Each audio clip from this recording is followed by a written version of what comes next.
Good evening, class. Welcome to our English class. Today is Wednesday. The date today is the 10th of February 2021. Today we are going to learn a new type of a poem. It's page number 105. Open your book, page number 105, and it's a type of a poem. But name or the type of that poem is the type is a parody. Parody असा एक प्रकार आहे कवितेमध्ये, मराठीमध्ये पण आहे ते. पॅरडीला आपण इंग्लिशमध्ये मराठीमध्ये आपण म्हणूया विडंबन काव्य. विडंबन म्हणजे मुख्य काव्य काहीतरी वेगळंच असतं आणि दुसरा कोणीतरी कवी त्या काव्यावर आधारित असं साधारण हास्यात्मक, उपहासात्मक किंवा अतिशयोक्तीपूर्ण असं एखादं दुसरं काव्य असतं. त्या दुसऱ्या काव्याला त्या आधीच्या काव्याचं विडंबन असं म्हणतात. जसे की कवी केशवसूत जे होते, आपल्या फार पूर्वीच्या काळातील कवी केशवसूत यांनी एक काव्य लिहिलं होतं आम्ही कोण, आणि ते त्या काळामध्ये खूप प्रसिद्ध झालं होतं काव्य. त्या काव्याचं नाव होतं आम्ही कोण. आणि कालांतराने केशवसूतांनी लिहिलेल्या आम्ही कोण नावाच्या ह्या काव्यावर आचार्य प्रके अत्रे यांनी एक नवीन काव्य बनवलं. म्हणजे बेस त्या काव्याचा होता आम्ही कोण या काव्याचा, पण यांनी स्वतः त्याचं एक विडंबन म्हणजे हास्यात्मक अशी एक कविता लिहिली आणि त्या कवितेचं नाव होतं झेंडूची फुले. आम्ही कोण तर प्रसिद्ध झालंच, पण झेंडूची फुलेला आम्ही कोणपेक्षाही जास्त प्रसिद्धी मिळाली, कारण की ते उपहासात्मक किंवा ते हास्यात्मक थोडंसं ह्युमरस होतं. ह्युमरस म्हणजे थोडंसं हास्याची खसखस पिकवणारं होतं, किंवा ज्याला आपण म्हणूया की एक्झॅगरेट होते. तो एक्झॅगरेट म्हणजे विडंबनात्मक, किंवा आपण म्हणूया की त्याच्यात थोडीशी अतिशयोक्ती करून सांगितलेली होती. तशी ही एक parody. Parody means a kind of poem. What is mean by parody? It is a humorous imitation of a literary work or style. It is always exaggerate. एक इमिटेशन म्हणूया, इमिटेशन म्हणजे नक्कल म्हणूया आपण, मूळ काव्याची केलेली नक्कल. पण ही जी नक्कल आहे ती थोडीशी ह्युमरस असते, थोडीशी एक्झॅगरेट असते. ह्युमरस म्हणजे थोडीशी हास्यात्मक असते, थोडीशी उपहासात्मक असते, आणि एक्झॅगरेट म्हणजे थोडीशी ती अतिशयोक्ती केलेली, त्या आधीच्या काव्यापेक्षा त्या दुसऱ्या काव्यामध्ये अतिशयोक्ती केलेली असते असं काव्य. त्याला आपण म्हणूया parody. First we will read the parody, first we will read the original poem. The original poem's name is How Doth the Little Busy Bee ... and after that we will read its parody. प्रथम आपण जे मूळ काव्य आहे की नाही, जे मूळ काव्य जे आहे तिचा लेखक आहे आयझॅक वॉट्स. खाली नाव लिहिलेलं पहा, आयझॅक वॉट्सने ही मूळ कविता लिहिलेली आहे आणि तिचं नाव आहे how doth the little busy B.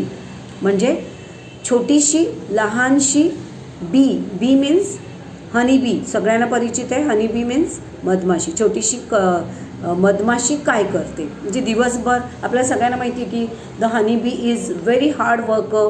Honey bee जी आहे ती खूप हार्डवर्क असते. The little honey bee did a lot of work in all her life. तिचे संपूर्ण लाईफमध्ये ती खूप काम करत असते. जसे की she collects the honey from the flowers. She roam from flower to flower and she collect so much honey in her life. And then she make a honey comb with a wax, a type of wax from her body.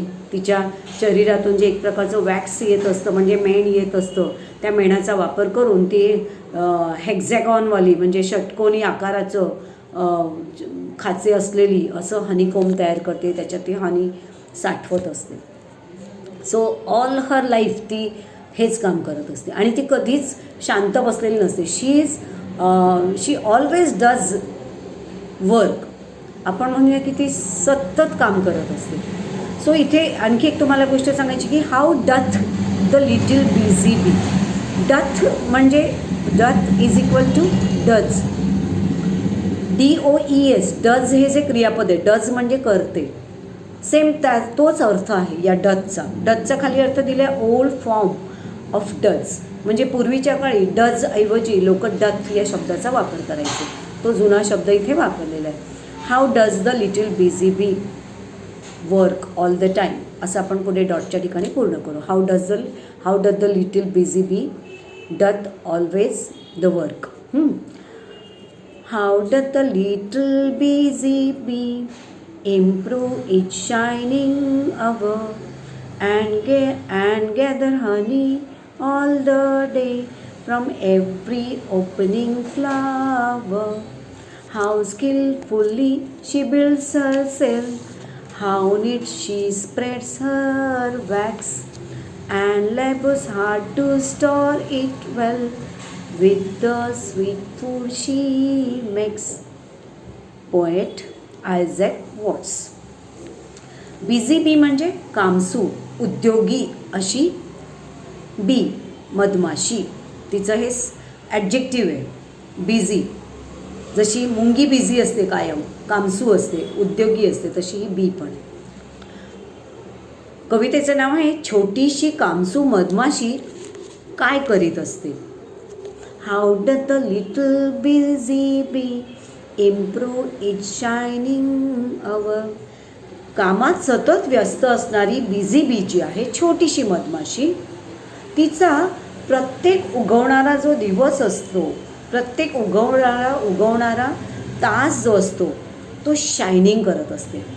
Shining म्हणजे तुम्ही जसे छान छान कपडे घालून shining करतात ते shining नाही, तर ती तिचा प्रत्येक उगवणारा तास, तिच्या आयुष्यात येणारा प्रत्येक तास जो असतो तो प्रत्येक तास ती इम्प्रूव्ह करत असते. इम्प्रूव्ह म्हणजे अधिक मोलाचा करीत असते. जसं आपण म्हणतो ना की माझं एक एक मिनिट खूप महत्त्वाचं आहे, माझं एक एक मिनिट खूप मूल्यवान आहे, तसं तिच्या आयुष्यातला प्रत्येक तास हा खूप इम्प्रूव्ह करत असते. ती कामी लावून, म्हणजे त्या तासामध्ये ती काम करत असून, प्रत्येक मिनटाला ती काम करत असून, तो प्रत्येक तिच्या आयुष्यातला दिवस, प्रत्येक तास ती काय करत असते, चमकवत असते, उजळवत असते तिच्या कामाने. काय करते ती काम. And gather honey all the day from every opening flower. काय करते ती काम, तर प्रत्येक उमलणाऱ्या फुलातून शी गॅदर हनी, शी कलेक्ट्स हनी. गॅदर मीन्स एकत्र करते, कलेक्ट करत असते. दिवसभर ती लाखो फुलांवरून, तुम्ही विचार करा, एक फुल नाही, लाखो फुलांवरून, या फुलावरून त्या फुलावर दिवसभर प्रत्येक उमलत्या फुलातून ती मध गोळा करून ती आपल्या त्या हनीकोममध्ये ती आणत असते. She gather honey all the day from her every opening flower. प्रत्येक ओपन होणारं, उमलणाऱ्या फुलातून ती हनी गॅदर करत असते. आणि तुम्ही विचार करा, तुम्हाला असं 17 वेळा एक बटाटा जाऊन आण, परत दुसरा बटाटा जाऊन आण, पुन्हा तिसरा बटाटा जाऊन आण, स्पर्धेमध्ये तुम्ही भाग घेता बटाटा शर्यतीत, ते असं करता की नाही. तुम्ही म्हणाल मी एकदमच आणतो सगळं, हो की नाही. पण आपल्याकडे असे हात आहेत. मधमाशीकडे एका वेळेला एकच थेंब आणता येईल एवढी छोटीशी सोंड असते, आणि ती त्या सोंडेतून एकच थेंब एका वेळेला आणू शकते. मग असं दिवसभरात लाखो फुलांवरून फिरून ती अशी लाखो मधाचे थेंब, प्रत्येक वेळेला एक एक थेंब आणून ठेवायचा, दुसरा थेंब आणून ठेवायचा, असं ती करत असते. आणि तिचा अख्खा दिवस असा ती तिच्या ह्या निर्मळ उद्योगात घालवत असते. आणि अशा प्रकारे तिचा येणारा प्रत्येक तास ती चमकवत असते. म्हणून तिथे शायनिंग हा शब्द वापरला आहे. इम्प्रूव्ह इच शायनिंग अवर म्हणजे तिचा प्रत्येक येणारा तास ती अशा प्रकारे काय करत असते, कामी लावत असते. Second stanza. How skilfully she builds herself, how neat she spreads her wax. Cell म्हणजे हनीकोम. सेल म्हणजे काय, हनीकोम. तिने तयार केलेलं घरटं, त्याला हनीकोम म्हणतात इंग्लिशमध्ये, किंवा बी हाईव्ह पण म्हणतात. बी हाईव्ह, HIV हाईव्ह असं पण म्हणतात, किंवा हनीकोम म्हणतात. आणि इथे त्याला तो शब्द आला आहे सेल. असं षटकोनी असं बघा, हेक्झॅगॉनसारखा तिचं जे प्रत्येक त्याच्यातला जो काय म्हणतात, तो प्रत्येक जो रकाना असतो, प्रत्येक खण जो असतो तो असा हेक्झॅगॉनच्या आकारात असतो. षटकोनाच्या आकारात असतो. How skilfully she builds her cell, म्हणजे किती स्किलफुली, स्किल म्हणजे कौशल्य, तिच्याकडे कौशल्यपूर्ण असतं. बघा प्रत्येक प्राण्यामध्ये ना त्यांचं घरटं बनवण्याचं एक वेगळं कौशल्य असतं. हल्ली तर आपण व्हॉट्सॲपच्या माध्यमातून आणि यूट्यूबच्या माध्यमातून प्रत्येक पक्षी, प्रत्येक मुंगी, प्रत्येक मधमाशी, प्रत्येक प्राणी स्वतःचं घरटं कसं बांधतो आणि किती स्किल असतं त्याच्यामध्ये, किती कौशल्य असतं हे आपण बघत असतो. तर ही त्या हनीबीचं जर तुम्ही बिहाईव बघितलं असेल, हनीकोमचं बघितलं असेल, तर प्रत्येक जो हेक्झॅगॉन असतो, तर प्रत्येक षटकोनी आकाराचा जो खण असतो तो एकाच साईजचा असतो. तिच्याकडे कुठलीच पट्टी नसते मोजमाप घेण्यासाठी. तरीसुद्धा तो प्रत्येक जो हे असतो खण तो ती सेम साच्याचा करत असते, सेम आकाराचा करते. कधीच कुठला आकार छोटा कुठला मोठा असा होत नाही. सो तिच्याकडे पट्टी नसताना पण तिच्याकडे असं स्किल आहे की ते असं बिहाईव ती बनवते. सो तिथे म्हटले how skilfully she builds her cell, how skilfully she builds her beehive, किती कौशल्याने, किती कौशल्यपूर्ण पद्धतीने ती स्वतःचं सेल तयार करते पहा. आणि त्या सेलमध्ये तो सेल बनवण्यासाठी ती तिच्या शरीरातल्याच वॅक्सचा वापर करते.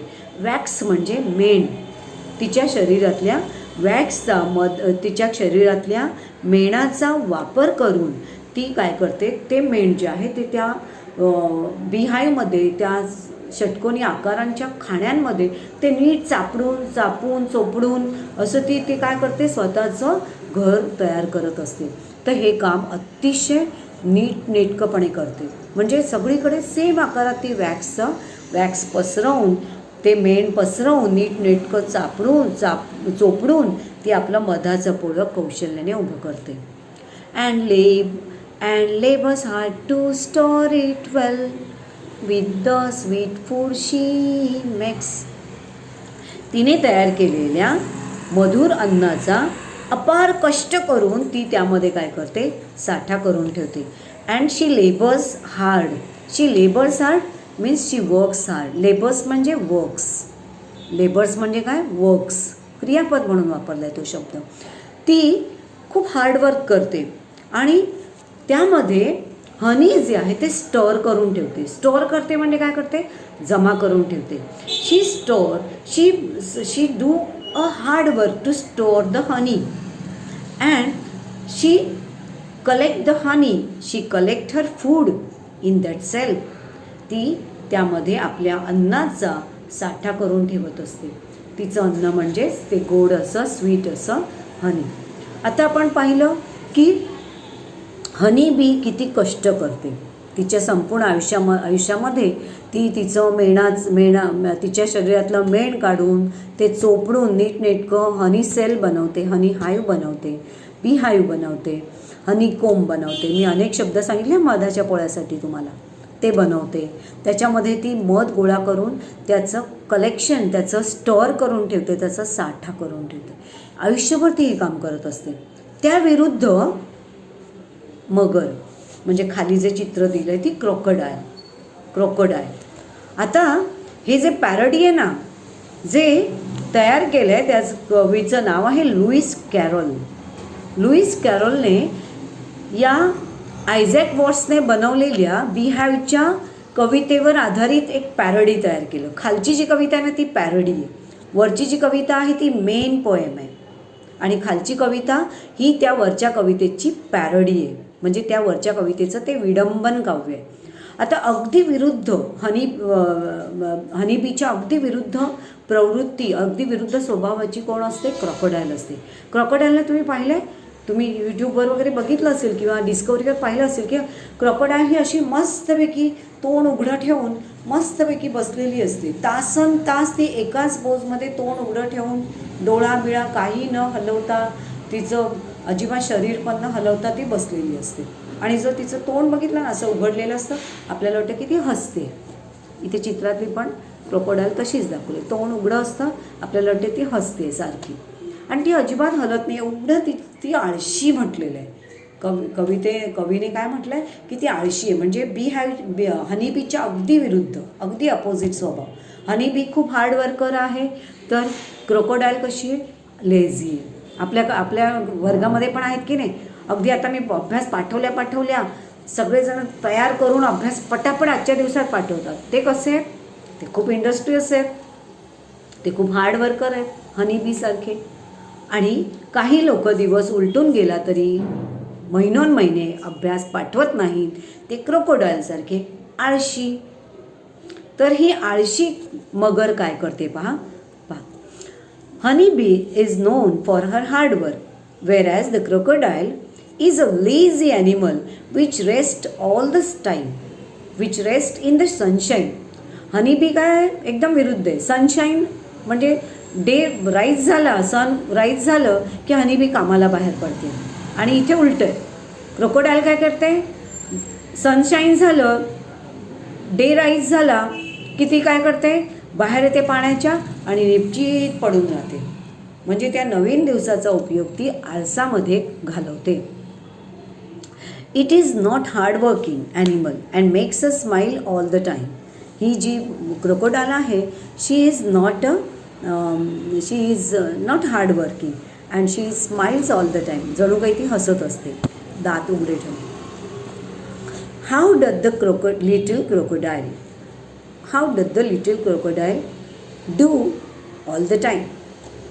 How does the little crocodile improve his shining tail and pour the waters of the Nile on every golden scale? How cheerfully he seems to grin, how neatly spread his claws and welcomes little fishes in with gently smile jaws. काय म्हटलंय पहा. How does the little crocodile improve his shining tail. वरची line बघा, त्याला विडंबन केलेली खालची line बघा. हां, वरची सेम पहिल्या 2 लाईन आणि आता ह्याच्या 2 लाईन बघा किती फरक आहे. काय करते? काय म्हटलेलं आहे की इथे छोटीशी मगर काय बरं करत असते?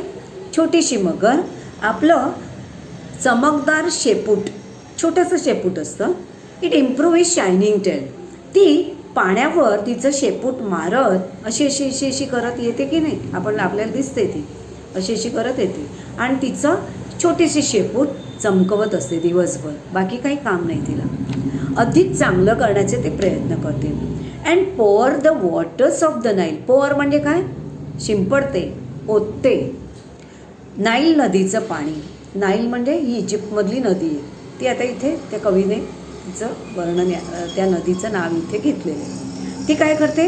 नाईल नदीचं पाणी सतत आपल्या त्या लहानशा छोट्याशा शेपटीवर काय करते? टाकत असते, शिंपडत असते. कारण की ती शेपटी अशी करत फिरते. त्या नाईल नदीचं पाण्यामध्ये ती शेपटी काय होते? हलत राहते. अँड ती तिच्या त्या पाठीवरच्या स्केल्सवर, बघितलं ना तिचं शरीर कसं खवलेदार असतं, किती खवले असतात तिच्या त्या शरीरावर. त्या स्केल्सना चमकवण्याचा ती काय करत असते? प्रयत्न करत असते. हनीबी बिचारी काम करत असते आणि ही काय करत असते? स्वतःचं रूप सुंदर करण्याचा प्रयत्न करत असते. शेपटी चमकवत असते आणि स्वतःच्या शरीरावरचे स्केल्स जे आहे ते उन्हामध्ये येऊन पडून राहते आरामात आणि उन्हामध्ये आपली बसलेली असते. का? तर आपले स्केल्स चमकवत असते उन्हामध्ये. सेकंड, हाऊ चिअरफुली ही सेम्स टू ग्रीन. ग्रीनचा अर्थ होतो स्माईल ब्रॉडली. स्माईल ब्रॉडली म्हणजे काय? मोठं तोंड करून हसणे.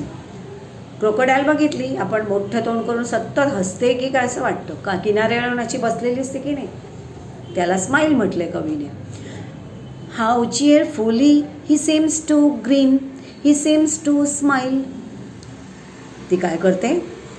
आनंदाने दात विचकत हसल्यासारखी वाटते. सतत ती आनंदात असल्यासारखी वाटते, कारण तोंड उघडं असतं, हसरं तोंड, आणि असं वाटतं की ती दात विचकत काय करते? हसते. How neatly spreads his clause. Clause म्हणजे तिच्या नख्या. पाहिल्या असतील तिच्या त्या छोट्या छोट्या पायांना मोठ्या मोठ्या नख्या असतात.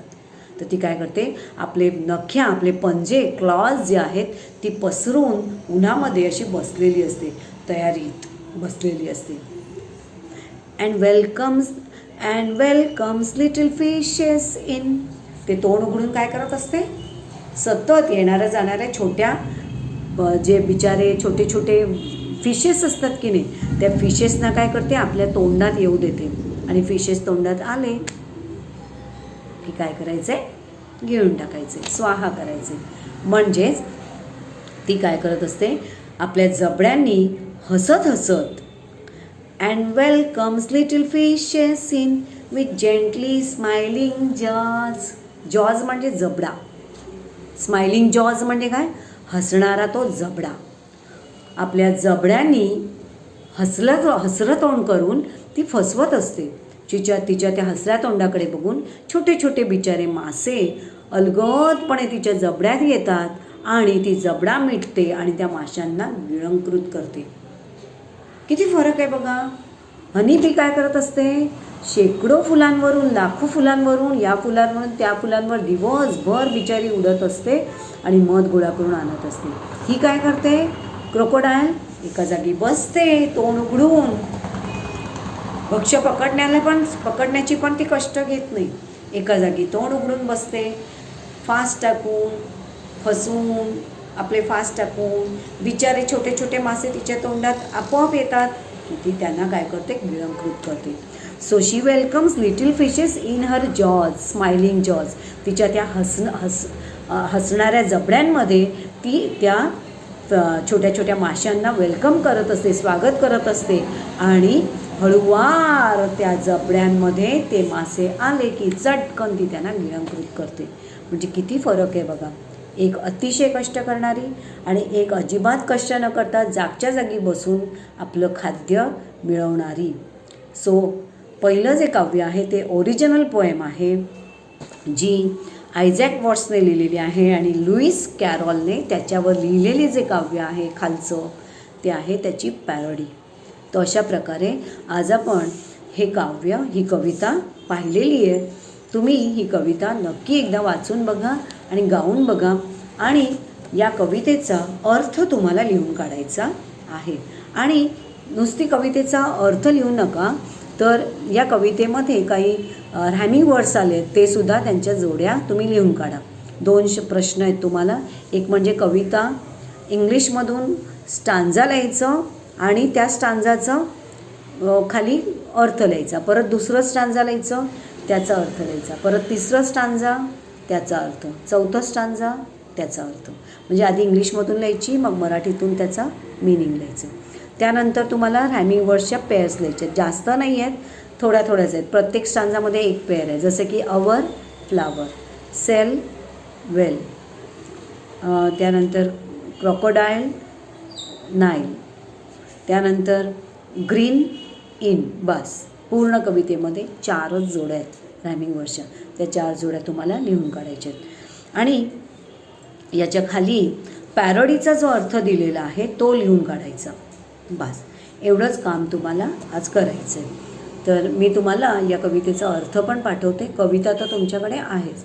आय होप की you enjoy, all of you enjoy this poem. आणि पॅरोडी म्हणजे काय हे तुम्हाला कळलं असेल. एक छोटीशी पॅरोडी ना माझ्याकडे आहे मराठीतून. कवी नारायण सुर्व्याने लिहिलेलं ही पॅरोडी आहे. मराठीतली विडंबन काव्य आहे. मूळ काव्य आहे ते ढगाला लागली कळं असं काहीतरी गाणं आहे ना मराठीतलं, ते मूळ गीत आहे. त्याच्यावर आधारित पॅरोडी नारायण सुर्व्याने लिहिली आहे. आणि ती पॅरोडी एक कडवं मी तुम्हाला म्हणून दाखवते. तुम्ही सुखात समधी राहावा असं पत्रात लिवा, कोण्या मेल्यानं तुम्हा कळविलं मिठू मग ते रस्त्यावर. संशय माझा आला तुम्हा तर नाही जाणार मी बाहेर, पाणी आणायला जाऊ का नको काय ते पत्रात लिवा. 100 रुपयांचा हिसाब मागता मीच काय एकली न खाल्लं, लाईटचे 20 दिले, पाण्याचे 30 दिले, 25चं राशन आणलं. दूधवाल्याचं देऊ का नको काय ते पत्रात लिवा. कळलं तुम्हाला पॅरोडी म्हणजे काय? आता जे मी वाचली ती पॅरोडी होती, मूळ सॉन्ग वेगळं होतं. ही पॅरोडी जी वाचली ती कवी नारायण सुर्वेने लिहिलेली पॅरोडी होती. आता अशी एखादी पॅरोडी म्हणजे मूळ गीत वेगळं आणि त्याच्यावर लिहिलेलं गीत दुसरं, ती पॅरडी तुम्हाला एखादी माहीत असेल तर ही जी कविता तुम्ही लिहिणार आहात तिचे शब्दार्थ तुम्ही तिचे रॅमिंग वर्ड्स तुम्ही लिहिणार आहात, शब्दार्थ खालचे 2 लिहिणार आहात, त्याच्या खाली सगळ्यात शेवटी तुम्हाला अशी एखादी पॅरडी माहीत असेल तर त्याविषयी जरूर लिहा 2 ओळी की ती पॅरडी काय आहे. कारण मी खूप आठवण्याचा प्रयत्न केला की तुमच्या काळातली आता एखादी पॅरडी कुठली आहे का, गीतं वगैरे, गाणं वगैरे. मला काही ते आलं नाही. तुम्हाला जर माहीत असेल तर जरूर त्याच्या खाली त्याचा उल्लेख करा. So I am waiting for your homework नक्की करून पाठवा. मी तुम्हाला कविता लिहायला सांगितली आहे, एक कडवं लिहून त्या प्रत्येक कडव्याचं ट्रान्सलेशन लिहायचं आहे. हा पहिला अभ्यास. दुसरा अभ्यास जो आहे तो या कवितेच्या खाली 2 शब्दार्थ आहेत ते लिहायचे. तिसरा जो अभ्यास आहे तो या कवितेमध्ये आलेले 4 रॅमिंग वर्ड्स जे मी मगाशी तुम्हाला सांगितले बोलताना तुम्ही शोधूही शकता ते लिहायचे. छोटे छोटेच अभ्यास आहेत. आणि चौथा अभ्यास तुम्हाला माहीत असलेली एखादी हिंदी, मराठी कुठलीही पॅरडी तुम्ही 2 ओळी लिहून पाठवा माहीत असतील तर. नाही लिहिलीत तर नाही चालणार, लिहा नक्की. सो अभ्यासाच्या खाली इंग्लिश होमवर्क लिहायला विसरू नका. So thank you. Stay fit, stay safe.